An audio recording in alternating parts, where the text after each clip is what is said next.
Welcome to everyone. Waidullah গঠনের পক্ষ থেকে সালাম এবং শুভেচ্ছা।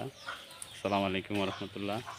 প্রিয় ভিউয়ার্স, দেখেন আজকে সকালে ওদেরকে মেহগনি পাতা ভেঙে দিছি। মাশাআল্লাহ, খুব সুন্দরভাবে খাচ্ছে সবাই। ঘাসের পাশাপাশি মাঝে মধ্যে লতা পাতা, কলা পাতা, তারপরে মেহগনি গাছের পাতা, কাঁঠাল পাতা, এগুলো আমি মাঝে মধ্যে দিই। সপ্তাহে 1 দিন ঘাসের পাশাপাশি এগুলো খাওয়াই। একাধারা ঘাস খাওয়াইলে ওদের গ্রোথ আস্তে আস্তে কমে যায়। পাশাপাশি লতা পাতা, কাঁঠাল পাতা, মেহগনি পাতা, কলা পাতা এগুলো দিলে মোটামুটি ওদের রুচিটাও ভালো থাকে। মাশাআল্লাহ, আলহামদুলিল্লাহ, আমার ছাগলগুলা তুলনামূলকভাবে ভালোই আছে। দেখেন কি সুন্দর খাচ্ছে। যদিও পাতাগুলা একটু হালকা ভিজা ভিজা, যার কারণে আগ্রহ নিয়ে কিছু ছাগল খাচ্ছে, কিছু ছাগল খাচ্ছে না। ইনশাল্লাহ রৌদ্র পুরোপুরি উঠে গেলে এগুলো যখন শুকায় যাবে তখন ওরা এগুলো সব খেয়ে ফেলবে। একটা পাতাও মাশাআল্লাহ দিলে নষ্ট হবে না।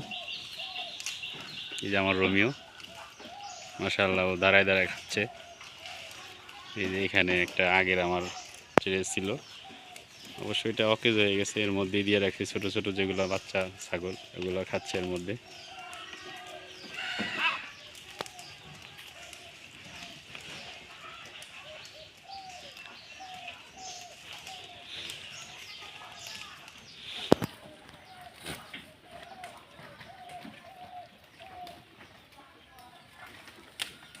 সবচেয়ে বড় বিষয় হচ্ছে আপনার ফার্মের ছাগলগুলোকে প্রতিদিন খেয়াল রাখবেন। ঘুম থেকে উঠে যখন ছাগলের ঘর খুলবেন তখন প্রত্যেকটা ছাগল খেয়াল রাখতে হবে কোন ছাগলটা কোনো অসুস্থ আছে কিনা, কারো কোনো প্রবলেম আছে কিনা, এগুলা প্রতিদিন চেক করতে হবে, ডে বাই ডে।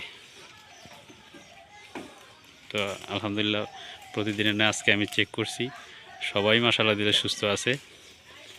এই যে বাচ্চাটা দেখেন, 2-3 দিন আগে হঠাৎ খুব পাতলা পায়খানা হয়, আমি তাৎক্ষণিক পশু হাসপাতালে যাই এবং ডাক্তারের পরামর্শ নিয়ে ওষুধ খাওয়াই। আলহামদুলিল্লাহ এখনও ঠিক হয়ে গেছে। তো এটাকে ভয়ের কোনো কারণ নাই, মাঝে মাঝে এরকম হয়।